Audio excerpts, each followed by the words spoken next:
What's going on, everyone? Jeremy here from the corner. We've got a ton of updates on the Brian Laundrie search, including a potential campsite location and some internet sleuthing that has connected, apparently, a random can of Monster energy drink, ultra flavor. I don't know. I don't drink Monster. And Brian, even though it seems odd because he doesn't actually drink. He hasn't been known to drink this stuff, but capture seems extremely imminent. Hopefully today, actually, we'll find something. But late yesterday, it was reported that Dog the Bounty Hunter actually found a fresh campsite in the Brian Laundrie search. Now, what does that necessarily mean? Nothing really up front, because it could be anybody's. And how fresh was it? You know, it did connect because he thought he was on this island, but look, it's been a day and nobody said anything, so clearly he didn't find him there. Maybe he was there and moved. Maybe it's completely unrelated, but there is an interesting link. So Dog the Bounty Hunter, who is on the hunt for fugitive Brian Laundrie, has reportedly come across a fresh campsite at a Florida park where he and his team found a can of Monster Energy Gold. This is getting a little ridiculous, but stick with me. The can shows no signs of rust or faded colors, but the reality TV star, whose real name is Dwayne Chapman, found no firm evidence that Brian was even there. We're still here on the island. This would be and could be a perfect spot for him to hide. Not too many people out here. There's a lot of environmental things that we're going to try to fight. Chapman said, so here we go. The search is now really on. The 68-year-old Chapman says, pretty good getting around for 70. A source close to Chapman told the Post this week that the celebrity hunter was on Florida's Marco Island and setting up home base in the Sunshine State from which to search for Laundrie. Now, look, I don't think that it's unrealistic here, or that it's completely, like, I always used to watch Dog, and I get it. Like, I genuinely believe he wants to find this guy, but I also believe that this is obviously an extraordinarily good PR thing for Dog the Bounty Hunter, who's had some PR mishaps in the past. But in general, I think he's done a lot of good. And, you know, people are starting to wear thin a little bit on him and saying that, oh, he's just in it for himself. Look, I think two things can be true. I don't think Gabby's parents would care if Dog got a big new show on TLC or wherever he had his show before and he found Brian. I just don't think that the two are mutually exclusive. On Wednesday, he was at Fort DeSoto Park, 75 miles from Laundrie's home, where his parents camped out. On September 6th, 5 days later, he returned home alone from the cross-country trip in her van.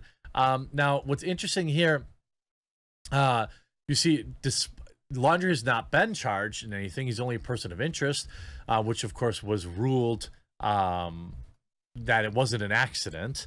Despite Bertolino's statement, campers at Fort DeSoto told The Sun that they were worried that Laundrie may still be in the area. It's scary but realistic. Amanda Smith, who's been staying at the campsite since Sunday, told the news outlet about his possible presence. We're actually just looking for some of the mangroves out there, and it's very thick. You see here this can of Monster Energy Gold. Now, I know people said, hey, this is a new flavor, apparently, that came out this summer. But it's not like there's a million pictures of him drinking this stuff. In fact, I don't think he was a fan of single-use materials. I don't think he would have been drinking Monster Energy. But here's a fun little thing. So you see this can, right? And you've got like the boomer memes immediately. Now, you see the canine has Laundrie scent. If the dog hit on that, most likely it's his. Do not underestimate a trained canine nose. Well, yeah, I mean, as somebody who's got a couple German Shepherds, I know they can definitely sniff things out. And here's a funny thing. Here's the can from the picture, right? And here is Brian Laundrie's mom leaving the house with what appears to be that exact can in her purse. Now, I mean, not that exact can, but a similar can, maybe of the same flavor or something like that. Is this a wild stretch? Yeah, of course it is. But it's kind of fun to think about. Like, what if that is the can? Like, what if Brian doesn't drink Monster Energy Gold, but Brian's parents do? Here, and they left the can out. Now, I don't think, people are talking about hey, he's he doesn't drink this stuff, and a single-use container. He's not. Look, he's on the run. I assume that he's probably letting a few things slide. But now here's an interesting thing: dozens of 911 calls at the Florida home since before she was reported missing. This is an interesting development. It's almost like maybe the parents knew and were trying to report him, and they kept changing their mind. There were at least 46 calls to 911 or response requests related to the Northport, Florida home of now fugitive Brian Laundrie between September 10th and 27th, according to records. Northport PD provided Fox News Digital with 46 pages of records related to 911 calls with an incident location of the Laundrie's home, the home where the Laundries reside, or where Brian resided with his parents, and where he lived with his fiancée, Gabby Petito, before her mother ultimately reported her missing. Northport PD would not provide logs for the calls, but maybe before the afternoon of September 10th, the day before she was reported missing, and the records were partially redacted. The department also provided records through the 27th of September, just 3 days ago, instead of the requested date of September 29th. There were at least 2 calls placed on the 10th, one just before 4 p.m. and one just after 6:30 p.m. Fox News Digital previously reported that the latter incident was that Petito's father was linked to the later incident on the 10th. So I don't know if he showed up at their house or what the situation was. There were 3 more calls placed on the 11th, the day Gabby's mother filed the report with Suffolk County. What's interesting, this is all, who calls that 46 times? The records do not indicate who placed the calls, and all summaries have been redacted, only providing brief descriptions such as problem settled, no police action, or report submitted. The most recent records provided by PD were from 5:10 p.m. on Monday, with calls earlier in the date 8:06, 8:28, 1:29, 2:45, and 4:13. Apparent reasons for the 46 calls include disturbance, follow-up investigation, patrol check, and public service. Now, maybe they're calling because people are getting out of control on their lawns. Maybe they're feeling unsafe. And again, I still, how do I put this? I still empathize and understand the parents' position for, if, let's say, they know everything, they know every gory detail. I don't know if I would turn my own child in. I just don't know if I could. I don't think many parents really could. It's easy for us to sit on the sidelines and be like, well, just turn your kid in or just tell him what you know. I mean, I think eventually you have to weigh and balance things and say that, what's the likelihood that, let's say they even know for a fact, what's the likelihood there's a bad takedown and he gets hurt or worse during the potential capture? What if he gets hurt or worse on the run? This, as a parent, maybe you have to weigh that and say, like, this is, they want him to, be okay. It's interesting. The FBI is now analyzing 2 new pieces of evidence as they search for Brian.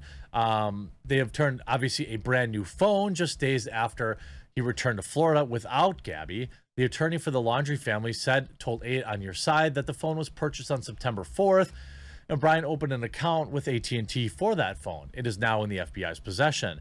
Days after Laundrie purchased the phone, records show his family checked into the Fort DeSoto campground. The family arrived on the campground on the 6th and left on the 8th. They said also, we find that, the attorney coming out, Brian Laundrie family attorney, does not know what happened to the client's old cell phone. How coincidental is that? Now, maybe he shared a cell phone plan with her. I don't know. Ultimately, we don't know what's on that phone, what, their text messages exchanged or other things like that. It's difficult.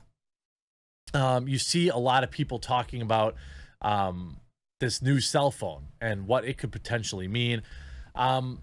Meanwhile, the media, like the Daily Beast, is doing what it can. Incels and MRAs, are defending Brian. I'm not really seeing any of that. There's some meme subreddits like our friends of Brian are trolls and supporters and Meta-right adherents. Look, excuse me, I'll say there's no evidence right now. He's not even a suspect, as far as I know, from what's been publicly placed out there. So, could you make the argument that innocent until proven guilty? Yeah, I think you have to. But ultimately, this guy's got to get his day in court. This on top of Brian Laundrie's mom reportedly changing camping reservations before he returned home. Fugitive Brian Laundrie's mother reportedly canceled Florida camping trip reservations for 2 people the day before he returned to his parents without Gabby, and then made new reservations for 3 people. Nothing really interesting in that. Every little piece of information is being covered because, it's the mainstream media and this is what they do. I try to condense it down and try to cut through the BS. At this point, I'm losing confidence that Dog really has that solid of a tip. It's been several days since his capture was imminent and they haven't captured him.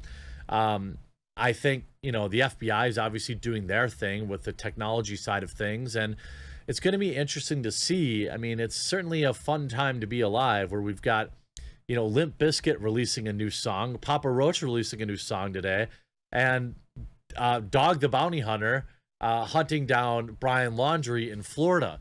I really hope that, the parents, if they know something, they can say something so that, they can stop spending all this taxpayer money chasing this guy down. Maybe let the heat off for a little bit. And, eventually this guy's going to have to come back home, or he's going to have to make contact at some point. Maybe we need to dial back the search at this point until we can get some good solid tips. We'll have to see. We're heading into the weekend, so hopefully we get some resolution before the end of the day, or perhaps by Friday. Make sure you keep it locked in here and you click that red subscribe button down below the video so you can get all the very latest about this and a wide variety of other news topics that I cover here daily, 4 to 7 times a day. Hope you enjoyed this video. We'll talk to you again real soon.